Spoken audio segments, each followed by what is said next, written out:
Do I hear a beat? Do I hear a drum? We are here today doing another episode of Arrays of Living.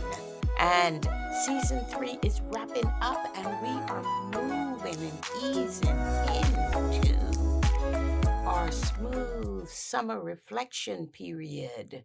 That will lead us then to season 4. So we have plans well underway for season 4. And in season 4, you will see up-leveling of the podcast, showcasing original music vibes by an emerging young artist, and we'll more to come on that. But this Arrays of Living's podcast really, as a podcast, as a platform for empowering thoughts and nurturing minds and supporting people where they are in their lives and how they can move forward and delivering new perspectives, that feeds my soul. It really, really does. Because 3 years ago, when I started, my focus was on just getting an episode done. I certainly knew I had hit on the platform that suited me, that gave me passion, and I knew that was definitely what I wanted to do. But in terms of the day to day, week to week, producing episodes, it was just getting an episode done. Season 1 had nothing fancy. Nothing fancy at all. I just got on the mic and I chatted alone or with a guest. I always had something in mind. That was season 1. And season 2, I then added musical intros and outros and opted for a little bit more professionalism with it. But season 3 went deep. Season 3 was deeper guest topics, a more confident me, a more confident Jenn, amidst greater production fanfare.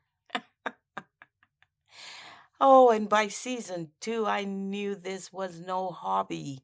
And in season 3, what I did, I claimed the podium to be around for a very, very long time. I aimed for long term. And now here we are in a mere 14 or so weeks. We will launch season 4. And all I can say, and you're going to just smile when you hear me, all I can say when I think of season 4 is wowzy, wowzy. More topics, more guests, more reach, and globally no less, and hence even more production. So what I ask you to do is sit back and soak in your arrays of living. Subscribe and share the love, because there ain't no stopping us now. You've got to move, because we ain't stopping. We ain't stopping, literally not stopping, because our episodes continue into what we call summer reflections over the next 14 weeks, or give or take a week. In those 14 weeks, I get to enjoy the warm weather and focus on some projects that have been waiting in the sidelines. I get to do that and get them going, give them some life, birth them into, existence. And I love that. And include working more closely with those needing my mentorship and my life strategies. And that's also very, very rewarding. Let's get back to this episode. With this episode of Arrays of Living, we are discussing how do you flow? How do you flow? And if you can recall, in the old days, we tend to say, how do you do? How do you do? And I used to love watching the old movies when they do those sort of things, Sometimes the men, they take off their hat, they dip it a bit, and they say to the lady, how do you do? This time, going forward, let's say, how do you flow? We're looking at the other person to see, how do you flow? And flow describes a wide range of activities, and it can be experienced in things such as sports. Flow is very important in sports. When you think of things like synchronized swimming, that's flow. That's flow in action. When you go to a symphony and the music starts playing and the conductor is there guiding the symphony, that's flow. So we can see flow in sports, art, music, even writing. I can tell you as a writer, when I got flow, oh my goodness, the word count blows up. If you have a word count counter, it blows up because that's how much I'm writing. That's how much I have got to get out, and I am in the zone. I am flowing. And even in everyday tasks, we see it as well. Flow is often associated with increased productivity. You can hear when I talk about it, my energy goes up, right? Increased productivity, increased creativity, and overall well being. And it's all about moving or progress smoothly and effortlessly without resistance or interruption. Flow tends to imply a state of ease, harmony, and continuous movement. It is often referred to as in the zone or experiencing optimal performance. That's why it's used so much in sports. Get in the zone. When an athlete goes to do track and field and run that 100-yard dash, they got to get in the flow. And it's characterized really by complete immersion and focused concentration in an activity to the point where time seems to fly by and one's sense of self awareness just diminishes. Can you imagine that? Where you are so in the zone, you are so well orchestrated at that point in time that your self awareness of things around you just goes away. You hear writers, artists all talk about this. It's a state of deep enjoyment and fulfillment that arises when each of us is fully absorbed and engaged in our tasks. That is flow. And what it does, as I've talked about, your frequency is going off the charts at that point. Your personal rhythm is pumping. You are doing what you need to do and you are killing it. That's in the flow. So, how do you flow? How many of you have this orchestration of everything around you to where your flow is such that it is impacting you in all positive ways, and that energy and the vibration of that hits another person to impact them positively as well? How do you flow? Think of intense focus, becoming fully absorbed in your activity, paying close attention to the present moment and the task at hand. How do you flow? Losing track of time when we are in flow. The hours just seem to pass by quickly without anyone noticing. You just look up 1 minute and you're like, oh, when I'm in flow, I don't even recognize I'm hungry. When I come out of flow, I then go, oh, wow, I'm hungry. Oh, let me get something to eat. But when in flow, when in that space, that zone, those things don't matter. And you usually have such clarity. Such clarity is such a sense of progress, right? And there's a merging. There's literally a merging of actions being taken, and awareness where we are so engaged and deeply connected to what we are doing. So when I say, how do you flow? How do you flow? Think about it. Start to think about what you are doing, your life and your day to day. Are you in flow?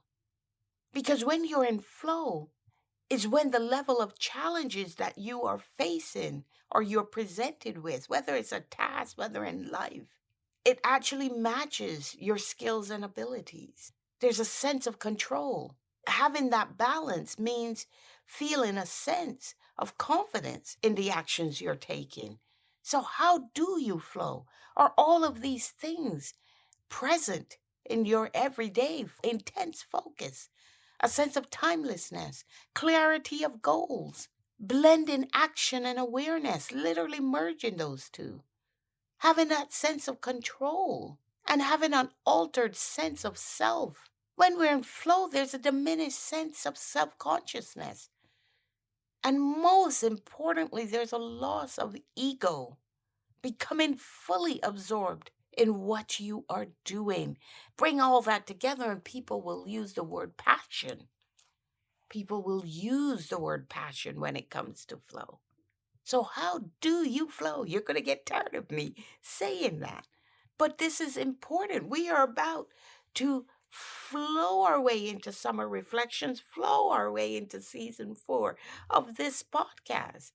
So, what are the flows happening in your life? How is your energy working for you? Is your energetic space and the information coming into you, is it flowing? Is it being received, being noted? And is it then being transformed out in positive ways? Or is it coming in, being ignored and stuck within? And then as it's stuck within, it's creating possible damage, possible issues that manifest into health issues, into anxiety, into anxiousness. How do you flow? Now, here's the thing. There's the concept of flow related to spirituality. And that's a state of being fully present, because flow is in the now, fully engaged and fully connected to a higher power. Remember, I said a sense of harmony, inner peace, and alignment with one's true self, a ways of living. We talk about those sort of things. We talk about changing one's perspective. We talk about self-improvement. And we certainly touch on spirituality. There is spiritual flow. It's a spiritual experience because we feel connected to something greater than ourselves. And this is the crux of the question, how do you flow? Being connected to something greater than yourself. And we wonder, when the world was in the me, everything about me, and dropped the we and dropped the caring.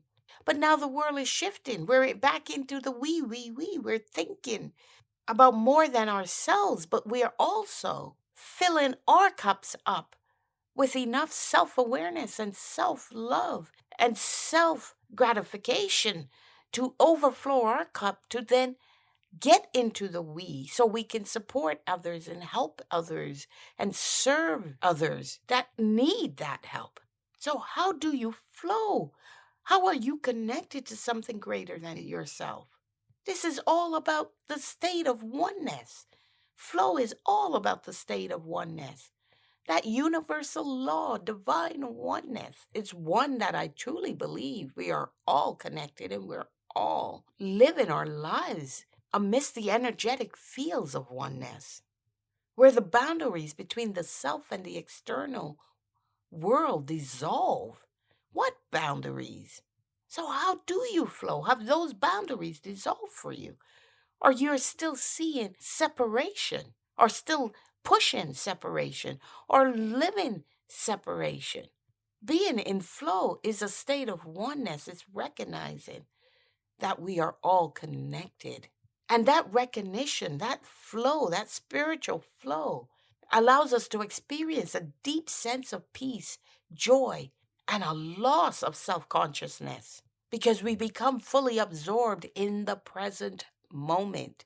The message has always been, that you've always heard from me, is learn from the past. Apply those learnings in the present, and action for the future.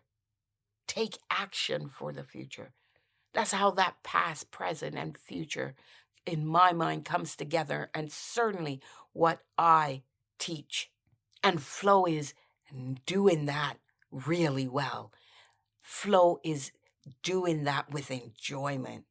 And we know that practices such as meditation and mindfulness often aim, to cultivate a state of flow. You hear about that a lot when you're doing the yoga, when you're meditating, when you're practicing mindfulness and you're self-reflecting. That's all done to cultivate that state of flow. That's why people meditate. That's why we practice mindfulness. That's where all of the brick and mortars you pass by that go health and wellness, all of those types of businesses is supporting flow. Because when we focus on the present moment and we let go of distractions and attachments, we're able to enter a state of flow and be fully engaged in what activity, what day-to-day thing, what task that we are doing.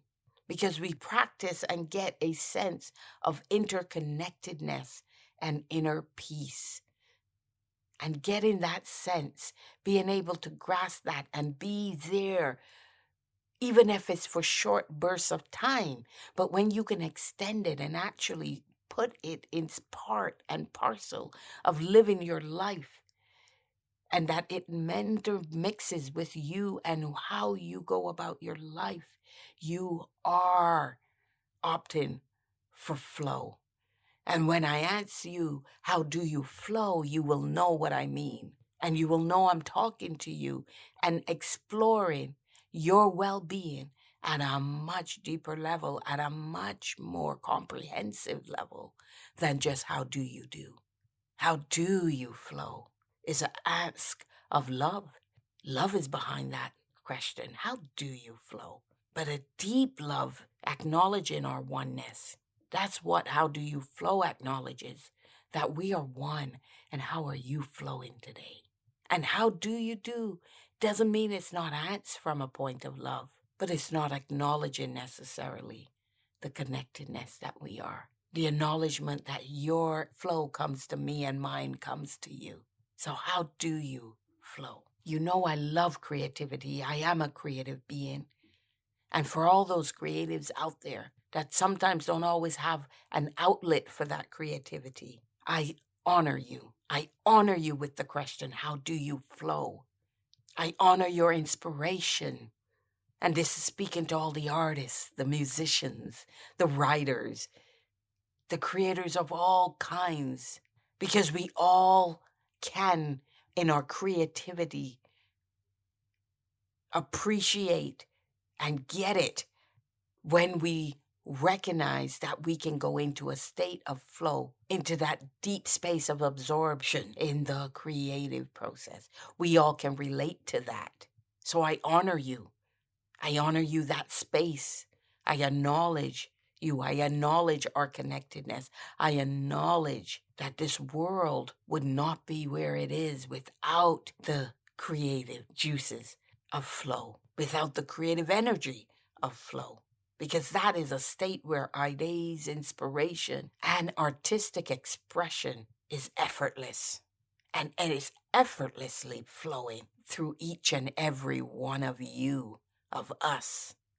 And then when you think of the concept of surrender, of surrendering and trusting that our life is in good hands because of that higher power, the acknowledgement of a higher power. It's about letting go of resistance. This is the other important thing of flow. Letting go of resistance. Letting go of control. Letting go of attachment to outcomes. And instead trusting that everything before you, everything in the present is unfolding in natural ways, and that the events have purpose. That's what surrendering to the flow is, so that we can all find greater peace, acceptance, and a deeper sense of purpose. Flow has a lot to do with that. It's about being experiential. It's embracing our human experiences. It's welcoming them. And as I said, it's revolving around connecting with something deeper, something greater in the present. Now, if you're out there and you're listening to me and you're going, oh, I'm not sure how I flow then. I feel like I'm not flowing very well. Just know that, achieving flow requires a right balance between the level of challenge and your skills. Flow tends to be equated to that optimal experience. Remember I said it's being in the zone. It's deep concentration. That's why meditation, yoga, Pilates, all these types of, when you're doing breath work, all these things puts your attention on that. You go internal and you get heightened focus because of it. And of course, someone might say to me, oh, there's other things about flow. There's other things about flow. Yeah, fluid flows, water flows, movement of a liquid. Yeah. I'm not dismissing that. And it's about a smooth progression of work or tasks. If you're ticking check boxes off your to do list, if you are ticking check boxes on your productivity aspects of things, the speed of doing that sometimes hits the concept of flow because it means your actions could align with goals and objectives. And it gives you a sense of progress and accomplishment. These are all flow. In order to still progress your goals, it means you have to minimize distractions and you have to maximize focus. In that way, you're still orchestrating flow in your life, right? So, how do you flow? How do you flow? And this is such a great topic for our last deep episode of this nature, right? I want you to leave with this. And now it's summertime. And I know for me, this is one of my favorite seasons. I get to be outside. I get to be in nature. I get to enjoy my vitamin D's through the sunshine. I get to sit outside and just let a breeze hit me. I don't get to do that really in winter. I don't get to do that in the colder temperatures. You can, but the breeze is a different kind of breeze. So this is summer. Get out, get into flow, work on your flow so that when you connect with other people, when you pass other people and you say good morning or good afternoon or good evening, you are passing to them your positive energy and they hopefully will pass you back the same. Each person acknowledging the interconnectedness of us, the oneness of us. So think about your flow. What rhythm? Because it goes back to your rhythmic beat. What is your rhythm that you're singing? Is it smooth, orchestrated, an amazing symphony that attracts rather than detract? Think of your flow and do you, and do you well. Because doing you well is doing somebody else well. And it becomes an amazing orchestration of extending a hand and holding the hand and creating connectivity through holding hands. We can do that without actually having to hold hands.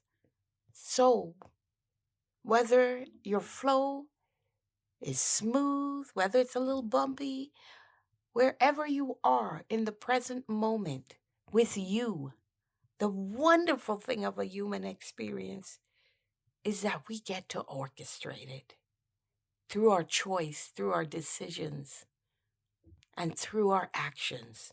We get to orchestrate it. So if you're not happy with your flow, do something about it. And just remember, you can replace a how do you do with how do you flow. And on that note, if you are challenged with any of this, reach out to me. You know where you can find me. Everything about me is on jendrakes.com. And on this, I will be wrapping up and ask you to continue listening through our summer reflections. There are going to be amazing episodes coming up, more energy. We are going to be pushing the energy upward because ain't no stopping us now. We continue, we continue. And that's enough. I'll spare you any more of my singing.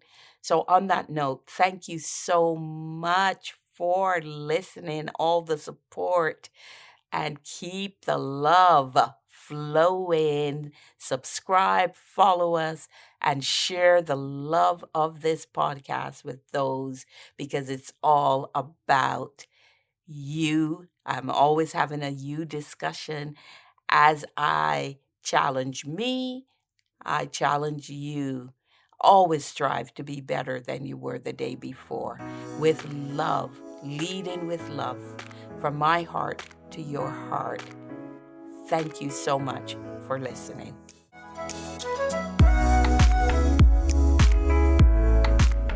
Thank you for listening to this episode of Arrays of Living.